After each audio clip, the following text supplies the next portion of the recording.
Assalamualaikum warahmatullahi wabarakatuh. 90.1 Fast FM Family Radio, warna baru untuk keluarga.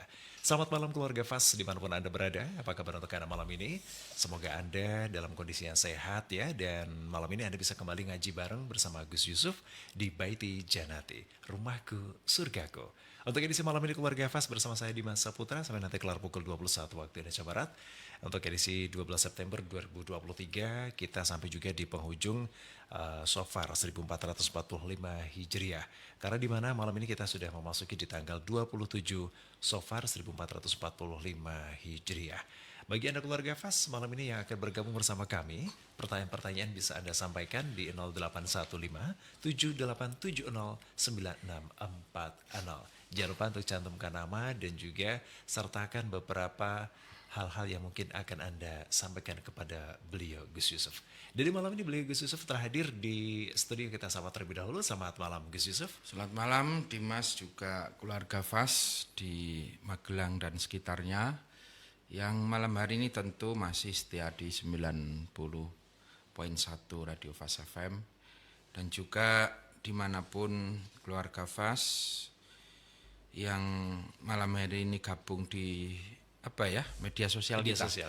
Alhamdulillah kita diberikan kesehatan, kita bisa ketemu kembali di Baiti Janati. Ya, oke keluarga Fas yang malam ini sedang menikmati berbagai kegiatan atau bahkan rutinitasnya, atau bahkan malam ini ada sesuatu yang berbeda ini. Biasanya kalau Anda setelah jamaah sholat isya itu pulang, nah ini di masjid mungkin ada beberapa agenda-agenda yang lain yang dimana saat ini Anda ikuti. Atau justru untuk keluarga Fas menantikan di rumah apa saja yang akan beliau sampaikan. Gus, terkait dengan Rabu Wekasan, ini banyak sekali masyarakat yang kemarin-kemarin juga sudah menanyakan ini.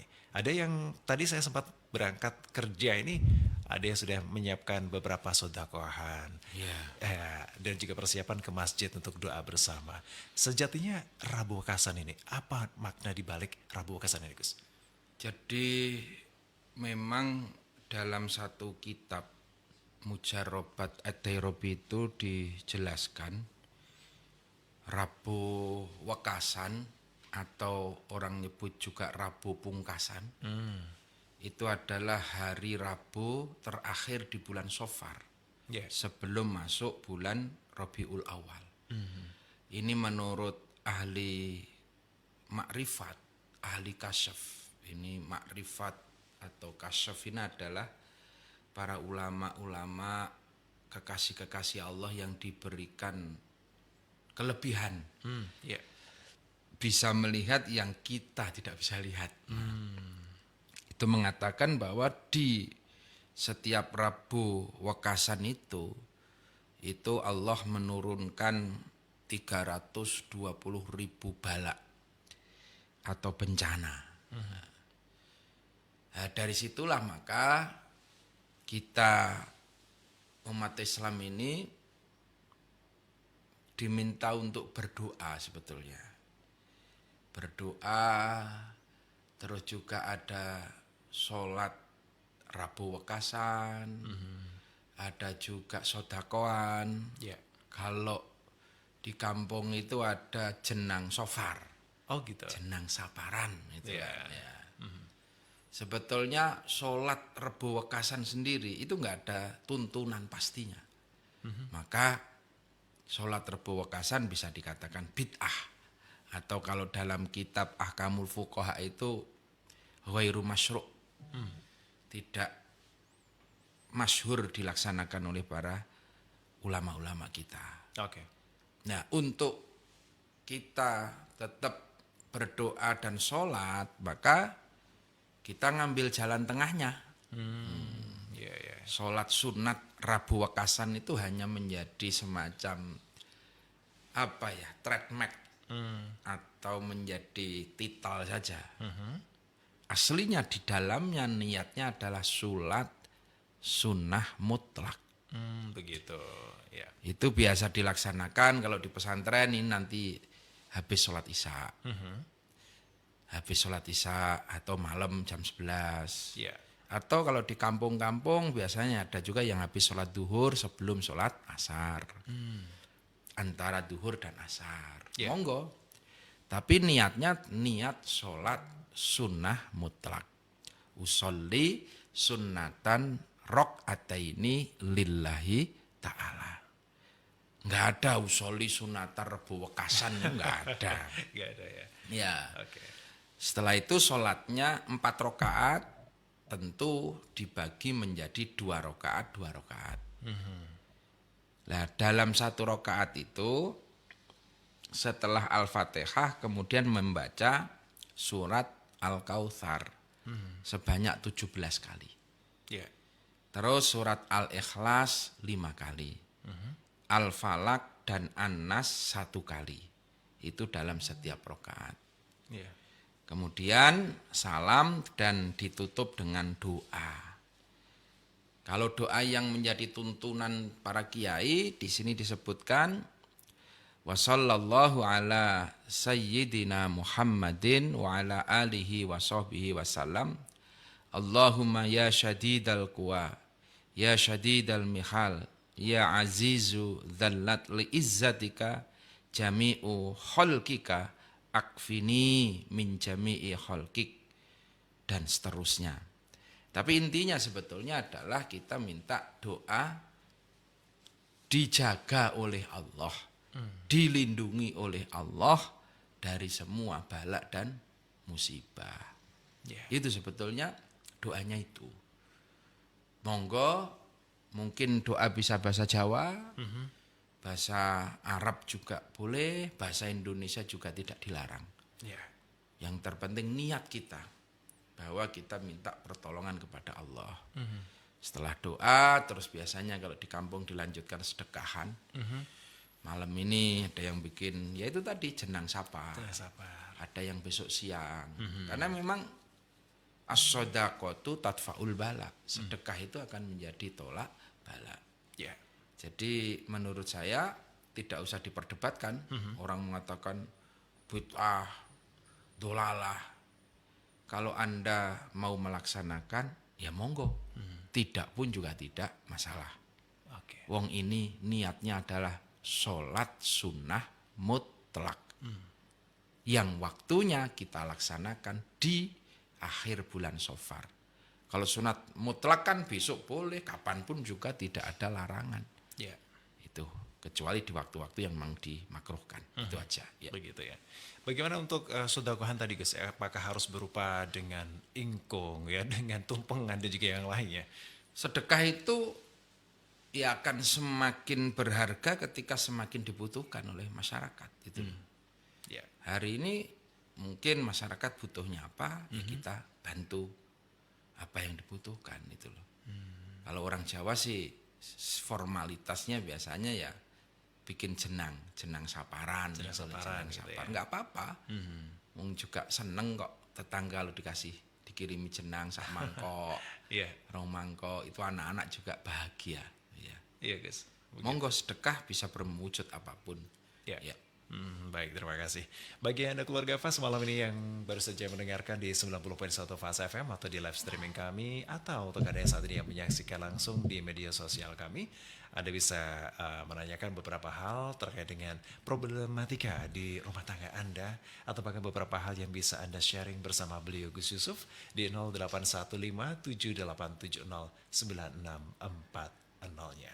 Dan di malam ini kami akan mengangkat kembali beberapa surat atau pertanyaan yang sudah masuk di redaksi Baiti Janati, yang dimana Anda kirimkan di Jalan KH Hasyim Asy'ari nomor 7 Pakutan Tegarjo Magelang, atau beberapa rangkuman pertanyaan yang sudah antri di beberapa timeline di Gus Yusuf Channel dan juga live streaming kami.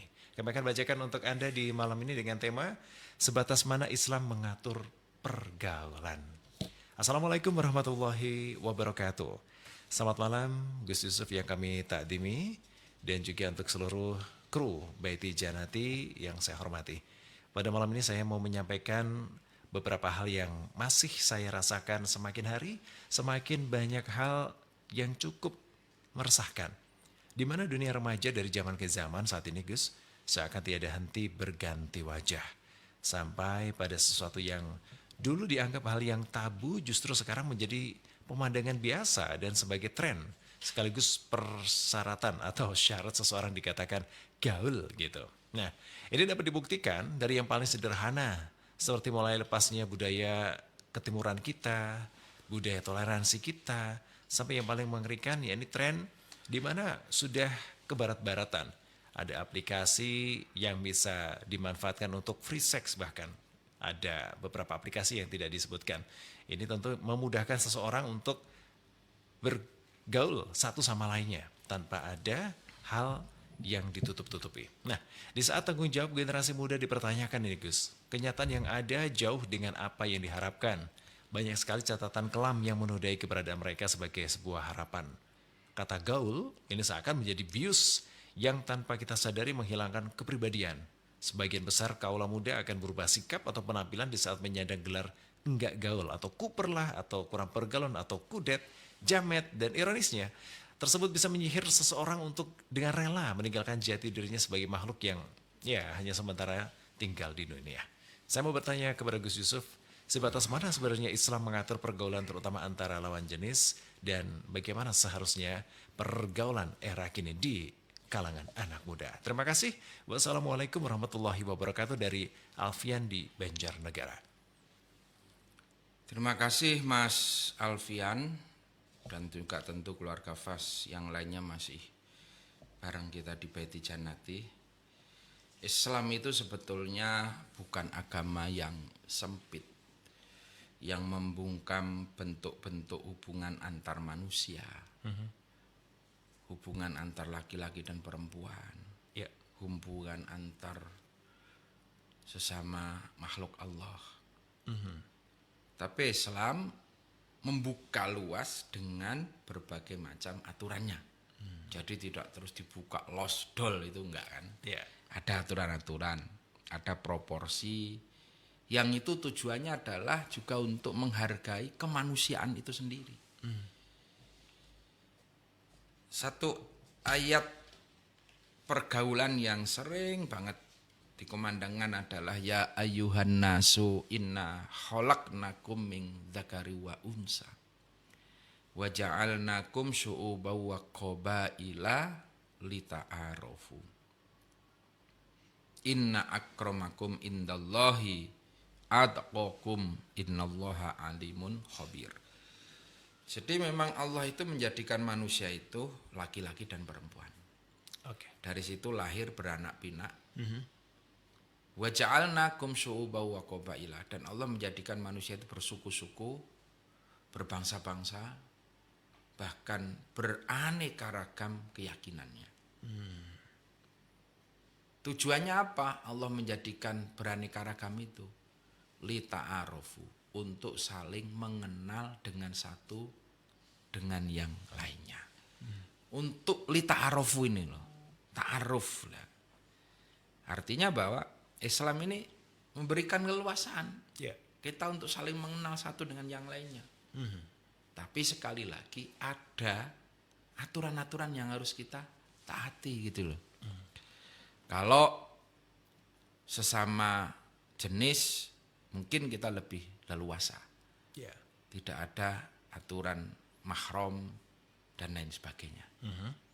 Meskipun kita berbeda agama, berbeda suku, tidak apa-apa kita bergaul. Tujuannya adalah ta'aruf, untuk saling mengenal, untuk saling melengkapi, untuk mungkin urusan bisnis lah, mungkin urusan sosial, urusan kemasyarakatan. Kita umat Islam diperintahkan untuk saling terbuka dan mengenal. Nah, lebih spesifiknya lagi, tapi kalau antara laki-laki dan perempuan. Ketika laki-laki dan perempuan itu sudah cukup umur dewasa, nah, maka disitulah nanti syariat akan masuk mengatur semuanya. Demi sekali lagi menjaga kehormatan dan kemanusiaan itu sendiri. Dalam satu hadis Rasulullah menyampaikan iyyakum wal khalwata bin nisa walladzi nafsi biyadihi ma khala rajulun wa imra'atun illa dakhala asyaitonu bainahuma. Iyakum wal kholwata, takutlah kamu dari bersepi-sepian bin nisa dengan wanita. Kita dilarang berdua-duaan kholwat, laki dan perempuan yang bukan mahramnya. Karena apa? Walladzi nafsi biadihi, demi zat yang jiwaku dalam kekuasaannya, kata Rasulullah, bahwa ketika ada laki-laki dan perempuan berduaan bukan mahram, bukan suami istri, dakhala asyaitonu bainahuma, maka akan masuk setan di antara mereka berdua. Jadi pihak ketiganya itu setan itu loh. Oke. Wali ay yazhama rajulun khinziron mutalattikhon bitinin au hamatin khairun min ayyas hama mangkibihi mangkiba imra'atin la takhillullah. Dan sungguh seorang laki-laki yang di sini berdua-duaan berhimpitan dengan babi hutan yang berlepotan lumpur hitam, babi yang kotor, itu sungguh lebih baik kamu berduaan dengan babi Gitu. daripada dengan perempuan yang bukan mahramnya, yang tidak halal bagi kamu. La takhillu lahu. Itu betapa hinanya Ya. ketika laki-laki berduaan dengan perempuan yang tidak halal baginya.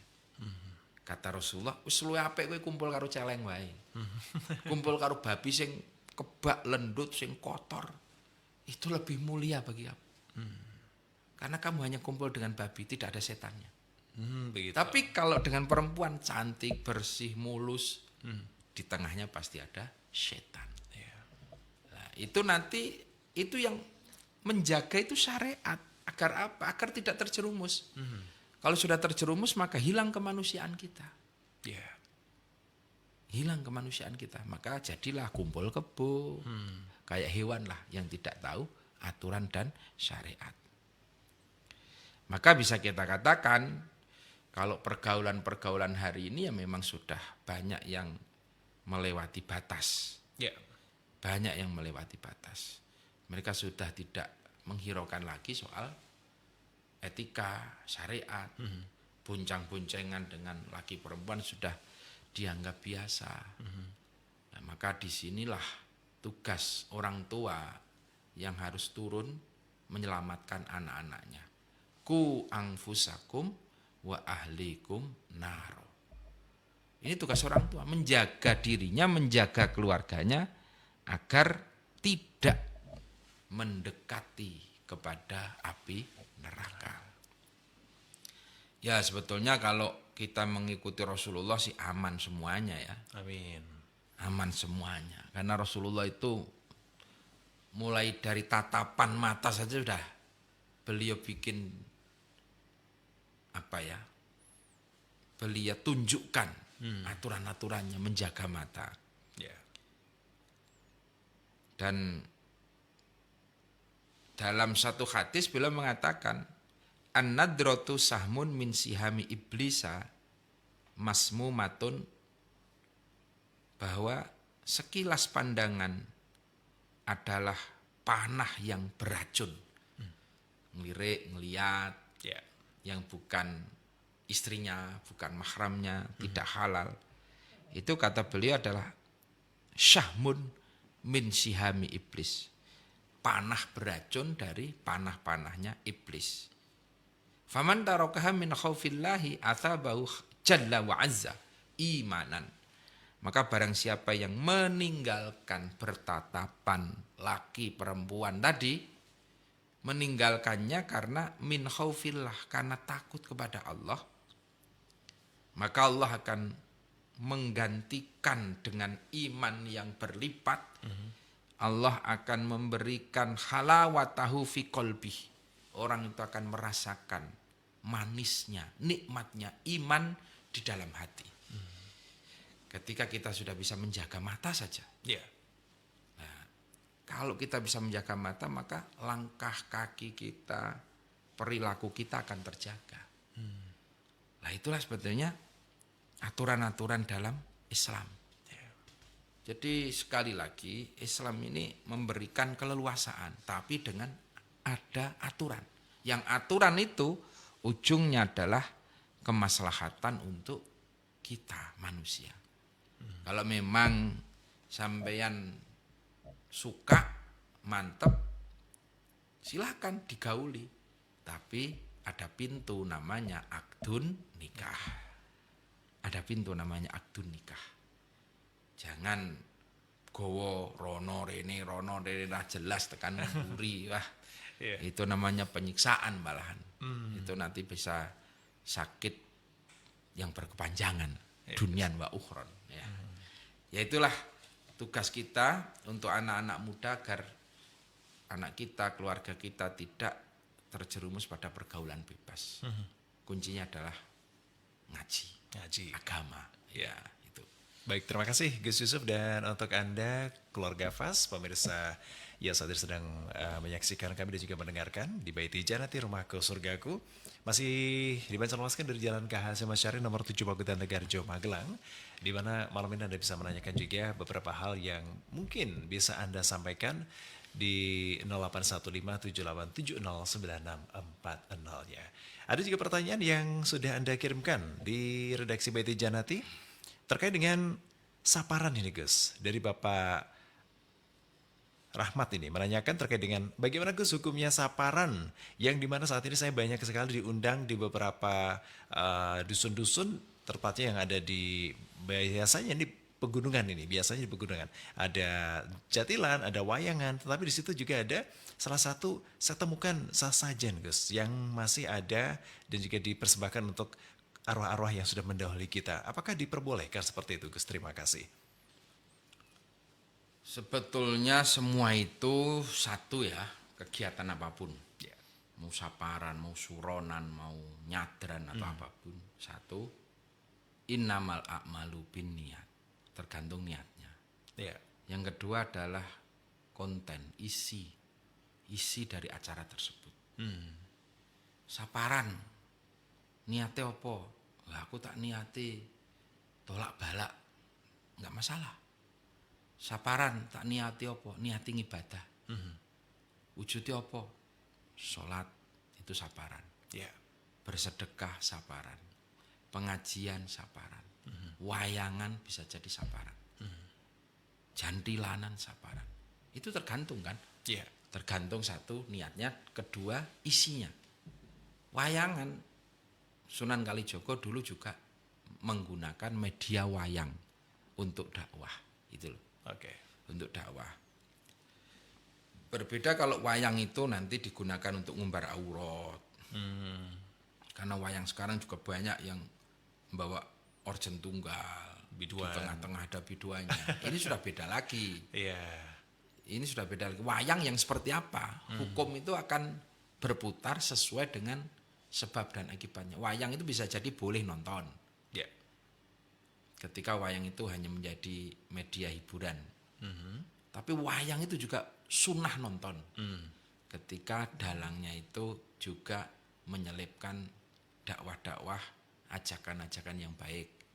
Kan banyak juga kiai-kiai yang dalang. Gus. Iya kan? Tapi wayang itu bisa makruh.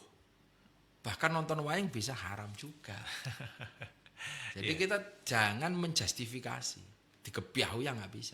Wayang itu nanti tinggal tergantung dalangi sopo, lakone opo. Nah itu kan juga. Terus juga isinya di situ apa itu kan.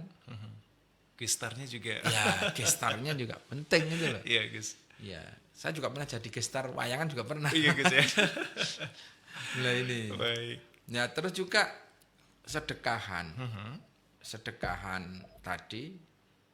Ya, sedekah itu logikanya kan kita berikan kepada tetangga, kepada saudara-saudara. Bukan jenang sapar itu dekek nang tengah dalan, dintang-entangke. Bukan ingkung itu kok terus ditaruh di bawah pohon beringin biar dimakan setan. Emang setan doyan ingkung kan? Nah, itu kan ketika itu bentuk tumpeng ingkung, terus ayo dikembul bareng-bareng, didahar bareng-bareng, wah itu luar biasa menjadi sedekah. Tapi ketika itu hanya ditaruh di jalan, di bawah jembatan, itu namanya tabdzir, memubadzirkan makanan. Itu yang nggak boleh. Itu yang nggak boleh. Kalau sedekah itu, ayo dibawa bareng-bareng tumpengnya gonang kali gitu loh. Sedekah kali, kan ada kadang kan. Sedekah laut. Ya. Tapi sampai di pinggir sungai, di pinggir laut, dimakan bareng-bareng. Nah itu nggak masalah itu loh, itu nggak masalah. Terus kalau sedekah laut itu saya dulu pernah diundang ya di daerah Cilacap. Itu kepala kerbau. Kepala kerbau terus bawa tumpeng, bawa apa macam-macam. Pengajian. Habis pengajian tumpengnya dimakan, kepala kerbaunya dilempar ke laut. Begitu. Saya tanya, "Ora mubadzir, mboten niku niate makan iwak." Itu kan jelas kan? Ada makhluk Allah juga di situ. Ya biar jadi makanan ikan. Nggak masalah, meski dalam hati saya nek oleh tak go bali wae tak gawe gule gitu. Aku ya doyan gitu. Ya. Tapi kok ternyata dilempar ke laut. Tapi berbeda ketika tumpeng yang hanya ditaruh di pinggir jalan, dirubung laler, akhirnya nggak kemakan itu yang mubazir. Mubazir seperti itu. Jadi sekali lagi kita nggak bisa menghukumi sesuatu itu secara sederhana. Jadi Anda jangan mudah mengkafirkan, membid'ahkan, mengharamkan, tapi pelajari dulu, lihat isinya, niatnya, prakteknya seperti apa. Agar kita tidak mudah menyalah-nyalahkan orang lain. Baik, terima kasih Gus Yusuf, dan untuk Anda keluarga Fas, saat ini untuk Anda masyarakat yang ada di kawasan Ngablak ya, di pesisir gunung, baik itu di 5 gunung, Merbabu, Telomoyo, Merapi, yang saat ini sedang melaksanakan saparan, kami ucapkan selamat menikmati, dan ini menjadi kearifan lokal tersendiri ya Gus ya. Kearifan lokal, saya pun juga ini dapat berapa undangan saparan ini, wayangan. Wayangan di mana-mana ya Gus ya. Kalau saya hukumnya itu tergantung kesehatannya aja. Gitu. Kalau malam pas lagi awak enak badannya sih nggak masalah, tapi saya bisa jadi makruh ketika saya pas rada ngergesi. Tergantung kondisi ya. Iya. Apalagi musim dingin seperti ini ya. Masya Allah, luar biasa.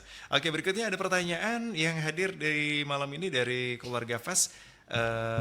Sebentar, ini kami tanyakan kepada Gus Yusuf ya. Baik, terima kasih.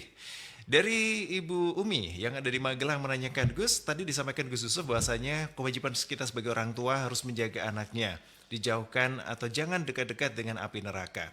Tapi saat ini kita banyak sekali juga melihat anak muda yang baru mau nikah saja, belum diakad Gus. Ini sudah tadi disampaikan Gus Yusuf, bonceng sana bonceng sini, bahkan mereka juga melakukan priwed. Nah, ini bukan hanya mendekatkan ke api neraka, tapi menjadikan api besar di Bromo ini Gus, kemarin yang ketika mereka priwed pakai flare kemudian menyebabkan kebakaran ini. Priwed itu sebetulnya kalau kita lihat dari kata-kata priwed, itu kan sebelum nikah, itu kan. Ya, pra sebelum nikah. Ya. Pra itu sebelum wedding, itu nikah, itu kan sederhana. Sebetulnya priwed dalam Islam itu menarik juga. Oh ya Gus? Ya, priwed dalam Islam itu mungkin khitbah tadi, khitbah itu priwed namanya. Ya. Boleh laki-laki ketika mau menikahi perempuan datang dan melakukan khitbah, melihat. Yang boleh dilihat hanya sebatas wajah dan juga telapak tangan. Itu priwed itu loh. Oke. Bukan priwed itu bermakna harus foto pangkon-pangkonan, numpak sepeda ontel, etok-etok dadi Pak Tani, Bu Tani. Ndak. Gitu. Bahkan priwed itu bisa jadi mungkin kita datang ke kiai, ke ustadz untuk belajar. Kiai, sebelum saya nikah saya minta ilmunya. Apa nanti yang harus saya lakukan, terus setelah pernikahan bagaimana menjaga agar bisa berkah dan lain sebagainya. Itu priwed. Yang itu justru penting kan, ilmu menjelang pernikahan. Tapi kalau priwed itu dimaknai harus foto-foto, apalagi sampai ke Bromo hingga menimbulkan kebakaran, wah itu bisa haram namanya. Wah, haram ya Gus ya. Bikin bencana soalnya. Iya, bikin bencana, Iya. gitu, bikin bencana. Maka saya pernah ngomong ya, memang dalam fikih itu kita tidak boleh mendatangi satu acara atau momen yang di situ justru kita mensiarkan kemaksiatan.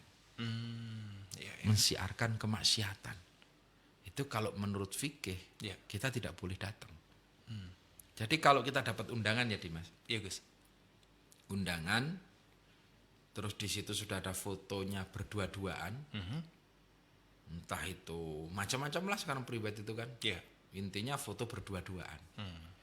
Itu pasti saya lihat di bawahnya, akad nikah akan dilaksanakan atau akad nikah sudah dilaksanakan.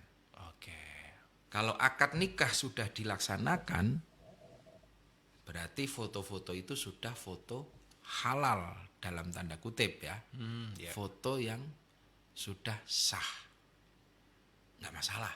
Kita datang gitu loh. Tapi kalau ada foto-foto priwetnya, sementara di dalam undangan masih disebutkan akad nikah akan dilaksanakan besok tanggal ini, bulan ini, jam sekian. Duh. Iki berarti le foto panggon-panggonan itu sotok iki. Berarti kita kan seakan-akan melegitimasi perbuatan-perbuatan seperti itu. Iya. Maka kita nggak boleh datang kalau menurut fikih undangan yang kayak gitu itu. Karena jelas itu melegitimasi kemaksiatan.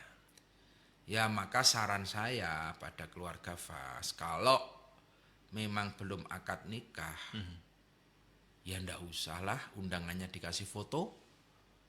Wong undangan itu yang penting kan misidnya jelas. Iya.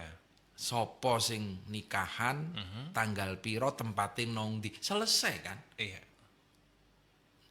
Nggak usah dikasih foto kan juga nggak masalah. Iya, Itu Gus. kan. Ibaratnya diketik fotokopi aja udah cukup. Iya. Ya. Kalau memang sudah nikah, kan kadang-kadang nikahnya bulan Ramadan, akidnya itu Ramadan, resepsinya setelah Lebaran, enggak masalah. Iya. Nah, berarti itu boleh sampean pasang foto-foto karena memang sudah akdu nikah itu. Tasyakuran aja Sudah ya Gus ya. akdu nikah, tasyakuran saja gitu loh. Itu enggak masalah. Iya. Tapi kalau memang belum ya jangan dipaksakan lah. Atau ini fotonya editan kok ini. Meskipun editan itu akan menimbulkan fitnah, Iya. tawahum, menimbulkan pertanyaan banyak orang. Gitu. Kecuali fotonya memang dipisah-pisah gitu. Iya. Ini halaman pertama laki-laki, halaman kedua. Tapi kan nggak mungkin. Rata-rata fotonya ya mesti numpak perahu, Naik kuda. ngepit ontel gitu kan. Iya. Kadang-kadang jegur sawah. Biar epic katanya Gus ya. Iya, tapi justru itu kalau kita yang tahu agama justru menampakkan kebodohannya. Iya. Wong sesuatu yang dilarang oleh Allah kok dipamer-pamerkan. Itu kan naif banget. Gitu. Naif banget. Yang terpenting menurut saya undangan ya kalau memang belum akad ya enggak usah dikasih foto, enggak problem. Iya. Dan satu lagi undangan pernikahan itu jangan dikasih ayat Al-Qur'an. Oh begitu Gus. Ya, kadang-kadang undangan biar kelihatan gimana gitu, Iya. mengutip ayat Al-Qur'an. Iya. Arum paling banyak. Fankihu ma toba lakum. Atau minimal ada Bismillahirrahmanirrahim. Itu menurut saya kurang pas.